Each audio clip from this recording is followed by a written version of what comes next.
একটা দেশকে রিপ্রেজেন্ট করে বা একটা দেশের আইডেন্টিটি অনেক কিছুর মাধ্যমে হয়। কখনো সেটা ন্যাশনাল অ্যানথেম, কখনো সেটা পতাকা দিয়ে। কিন্তু এটা হয়তো সেই দেশের নাগরিকের কাছে অনেক বেশি ইমোশন কানেক্ট করে। বাট সেই দেশকে বাইরের পুরো বিশ্ব কিভাবে চেনে সেটার অনেকগুলো আইকনিক স্থাপনা থেকে। যেমন আমরা শুরুতেই যদি মাথায় আসে বুর্জ খলিফা, সাথে সাথে মাথায় চলে আসে দুবাই। যদি দেখি আমরা পেট্রোনাস টুইন টাওয়ার, সাথে সাথে মাথায় চলে আসে মালয়েশিয়া।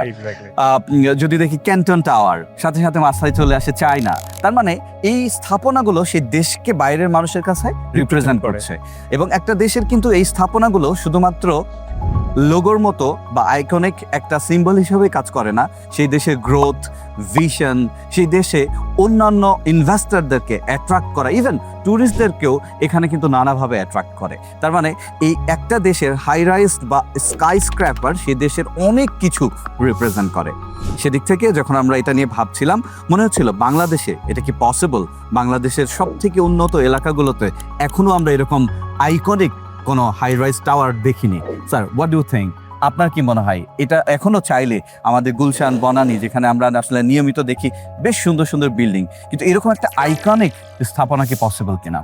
অবশ্যই না, কারণ অলরেডি এখানে বিল্ডিং হয়ে গেছে, আবার এত বেশি বসতি হয়ে গেছে যেটা চাইলেও আপনি করা সম্ভব না। একটা পুরো জায়গা নিয়ে আসলে যে পরিকল্পনা করা দরকার ছিল বাংলাদেশে, সেটা এতদিন ছিল না। এক্স্যাক্টলি। বাট আজকে আমরা যে জায়গায় আছি, ঠিক আমরা এই মুহূর্তে আছি জলশিরি সেন্ট্রাল পার্কের সামনে।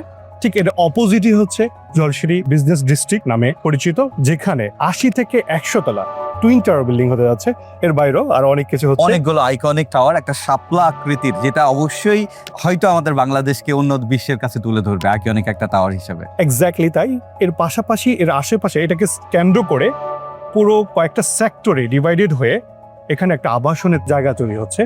আজকে আমরা সেগুলো নিয়ে কথা বলবো। স্যার, আমি বলছিলাম আমরা কেন এত কনসার্ন যে এরকম একটা ফাইন্যান্সিয়াল ডিস্ট্রিক্ট হওয়া দরকার? কারণ আমরা হয়তো দেখি যে দুবাইতে বা সিঙ্গাপুরে এরকম যে সমস্ত ফাইন্যান্সিয়াল ডিস্ট্রিক্ট বা জোনগুলো আছে, সেগুলো কেন্দ্রিক কিন্তু অনেক বেশি বিজনেস অ্যাট্রাকশন ফর ইনভেস্টর তৈরি হচ্ছে।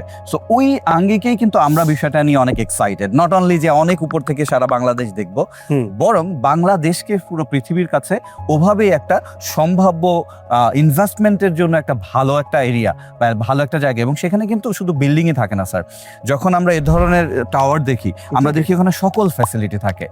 ইনভেস্টমেন্টের জন্য যে সমস্ত অন্যান্য হাব, সেগুলোও কিন্তু সেখানেই তৈরি হয়। যেমন আমরা ইয়াতেও যখন দেখেছি ইউএসএ, ওখানে কিন্তু ট্রেড সেন্টারই বলা হতো, সকল ট্রেডিং এর সমস্ত অপরচুনিটি গুলো ওখানে ছিল।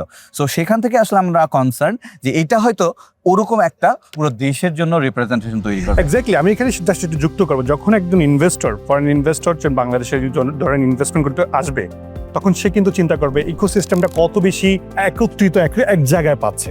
কারণ তার জন্য কিন্তু যদি আমি আলাদা আলাদা করে যখন অনেক চিন্তা করবো, তখন কিন্তু তার জন্য কনভিনিয়েন্ট হয় না। সে কিন্তু এই ইকোসিস্টেমটা দেখে।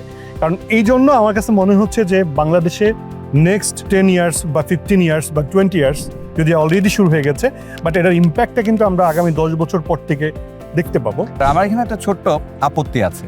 জলশিরি, এটার নাম শুনলে অনেকে দুইটা শব্দ বলে, ঢাকার খুব কাছে অথবা ঢাকার একটু বাইরে।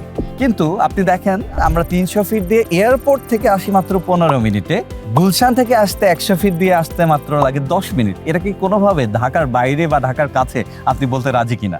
এটা আসলে ডিপেন্ড করে। আমি অনেক সময় বলি ধানমন্ডি থেকে আপনি গুলশান আসলেই অনেক সময় 1.5 ঘন্টার মতো সময় লাগে। সো এটা কিন্তু আমরা এটাতে অভ্যস্ত হয়ে গেছি।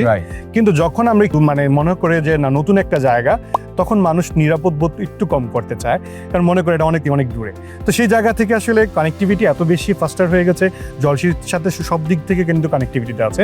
দ্যাটস ওয়াই মানুষের আসা যাওয়া বলেন বা নিরাপত্তার জায়গাতে যদি চিন্তা করেন, সেটা কিন্তু বাংলাদেশে এই মুহূর্তে এটা অদ্বিতীয়। জলশিরিকে আজকে দুজন মিলে কেন রিপ্রেজেন্ট করছি?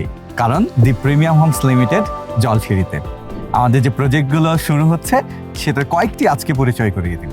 এতক্ষণ আমরা বলার চেষ্টা করছিলাম যে ইনভেস্টমেন্ট বা বিজনেস পার্সপেক্টিভে কি কি ফ্যাসিলিটি রয়েছে জলশিরিতে, কিন্তু আবাসনের দিক থেকে এটা তো একটা আবাসিক এলাকাও, সেখান থেকে অনেকগুলো ফ্যাসিলিটি আছে যেগুলো একটা আমব্রেলা বা একটা বাউন্ডারির মধ্যে। এক্স্যাক্টলি তাই।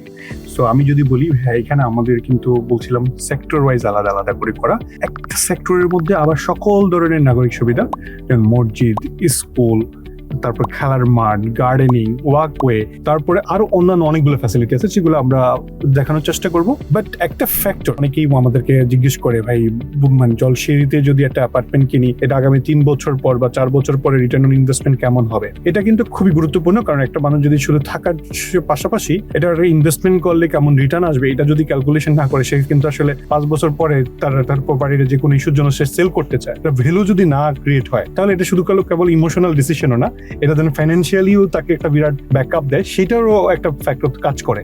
তো সেই জায়গা থেকে যদি বলি, এখানে আমরা অলরেডি যে প্রাইসিং এর কথা যদি বলি, যদি ব্যক্তি উদ্যোগে করে সেখানে অনেকগুলো প্রপার্টি আছে, সেখানেও আসলে অনেক কমের মধ্যেও পাওয়া যায়।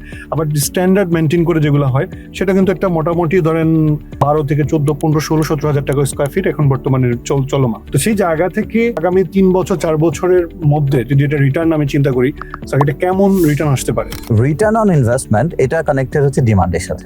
এইখানকার ডিমান্ডটা খুব গ্রোয়িং, কিন্তু এখানকার যে প্লট লিমিটেড প্লটের সাথে আবার যে আমার কতটুকু হাইট পাবে, কয়টা ফ্লোর হবে, কয়টা ইউনিট হবে, সেটাও লিমিটেড।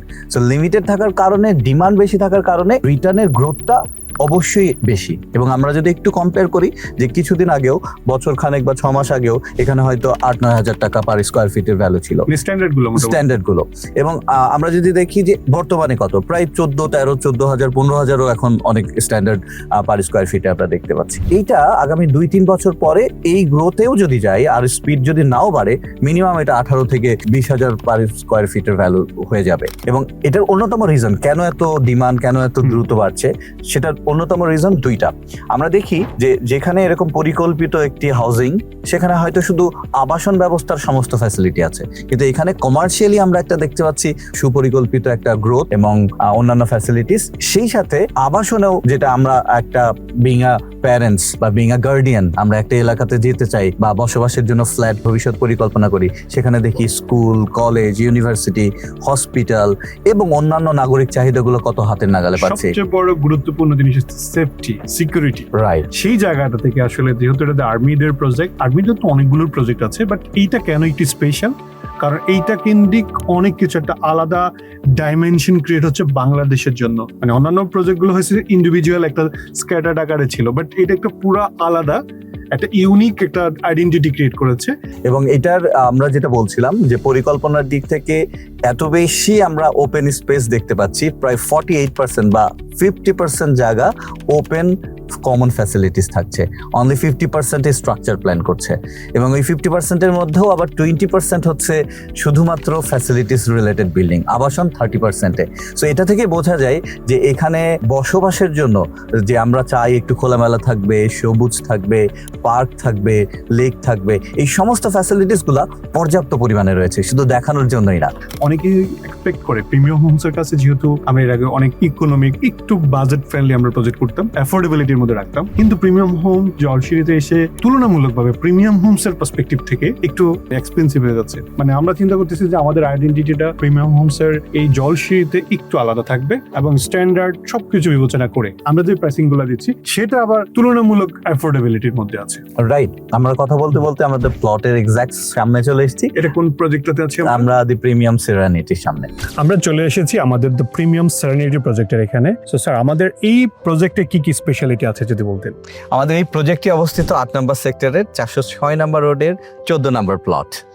সো এইখানে আমাদের বিল্ডিং এর স্ট্রাকচারের প্যাটার্ন একই রকম, বাট আমরা চেষ্টা করেছি এটার আউটলুকটাকে খুব বেশি এক্সক্লুসিভ করার। আর ইনসাইড যদি বলি, আমাদের 2850 স্কোয়ার ফিটের, যেখানে 4 bed, 4 bath, drawing, dining, kitchen এবং হেল্পিং হ্যান্ডের জন্য সেপারেট বেড এবং ওয়াশরুমও থাকবে।